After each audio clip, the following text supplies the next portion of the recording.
The Parliamentary inquiry into Facebook rapist Thabo Beste's escape from jail is set to resume this morning. Yesterday, G4S was unable to account for how 23 on-duty officials failed to detect that the convicted murderer and rapist had escaped. The global security firm managed Mangaung Maximum Security Prison at the time Beste faked his death in a fire last May. Let's unpack the story further. We're joined this morning by Advocate Glynnis Breytenbach, who's also a member of the Portfolio Committee on Justice and Correctional Services. Advocate Breytenbach, thanks very much indeed for coming on to us. You're trending this morning on social media, if you care about that, and for very good reason. You gave G4S officials quite a grilling on what they were willing to concede to members of Parliament yesterday. Did you buy what they were selling? Good morning. No, I absolutely didn't buy what they were selling. I don't think anybody on the committee did. They arrived there with their attitude from the beginning has been somewhat problematic. First, they didn't come when they were asked. They wanted to be summoned, so they were summoned. Then they arrived with a really flimsy 22-page report that they said had kept them up until 12 o'clock the previous night, so they couldn't send it to us beforehand for us to look at.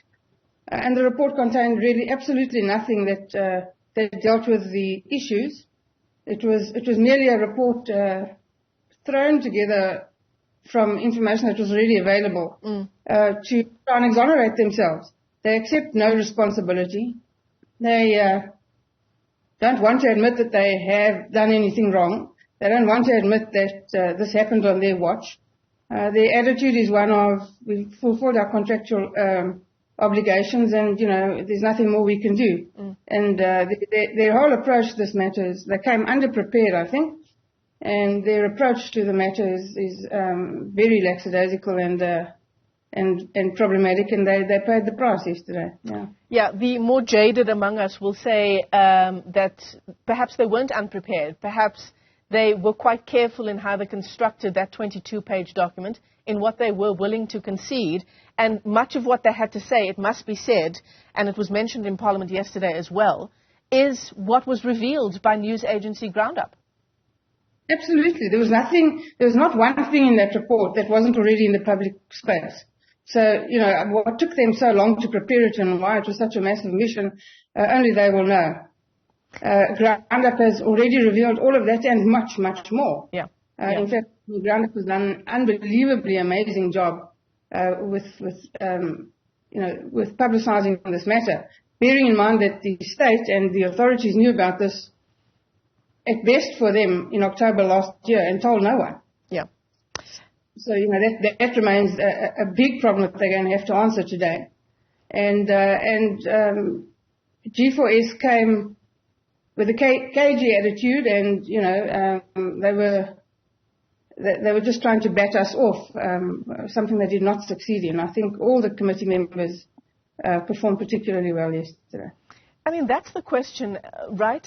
If Groundup hadn't focused on the story, I mean, you say at best officials knew by October of last year, but worst case scenario, they knew pretty much in the weeks that followed that 3 May escape that something was amiss, that Thabo Beste was on the loose and he very likely had faked his own death to escape from prison.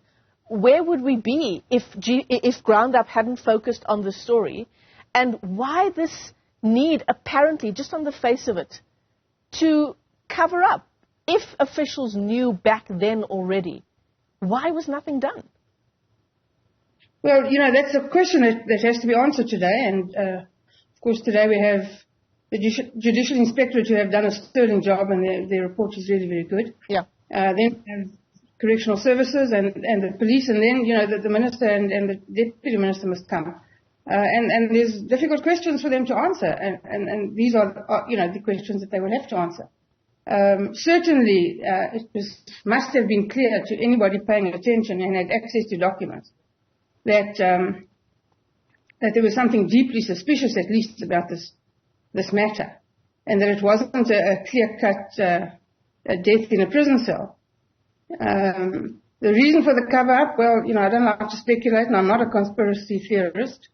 There are lots of theories swirling around out there, but I prefer to dig down and get to the facts. So why the cover-up at the moment, it appears as if certainly G4S has a financial interest in not being caught out, because they get quite heavily fined for an escape if negligence is proved. But heavily fined is relative, and in the bigger scheme of things, they'll be fined close to $1 million, and for them that's not a lot of money. Of course, they have the contract on the line. They're coming up for the end of the period is coming up in 26 or 27. I think GCS already indicated they're not extending the contract and they're taking the prisoners back. But they have a vested interest in, I suppose, trying to persuade them to allow them to continue because they operate on a profit motive.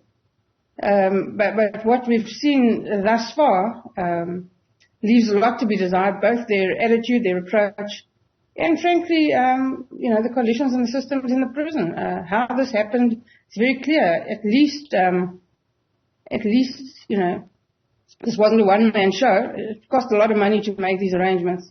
And 23 people on duty and nobody noticed a thing. Well, that's too much of a confluence of coincidences. 23 people on duty, no one notices a thing. He's moved to a single cell near to an emergency exit.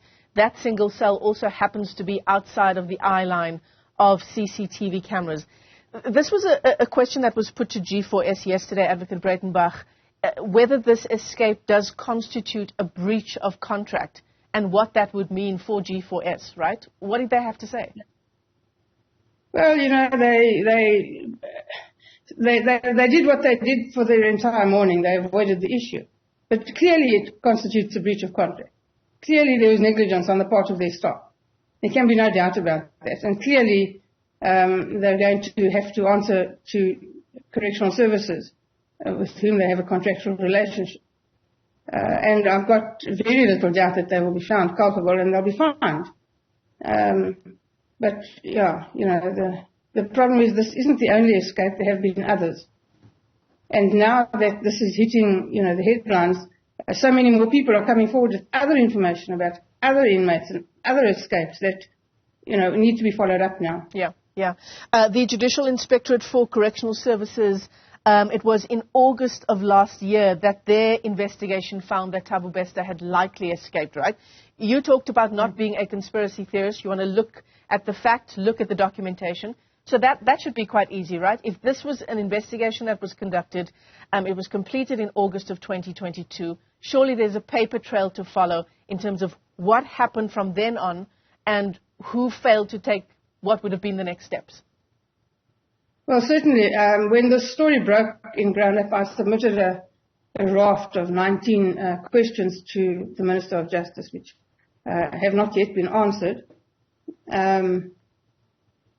Exactly to establish that paper trail. So I'm sure that he's seen the questions and he's been sitting there for, yesterday and he'll be there today. One hopes that he's come prepared and we hope to get those answers today. Advocate Glynnis Breytenbach is an MP on the Portfolio Committee on Justice and Correctional Services as well.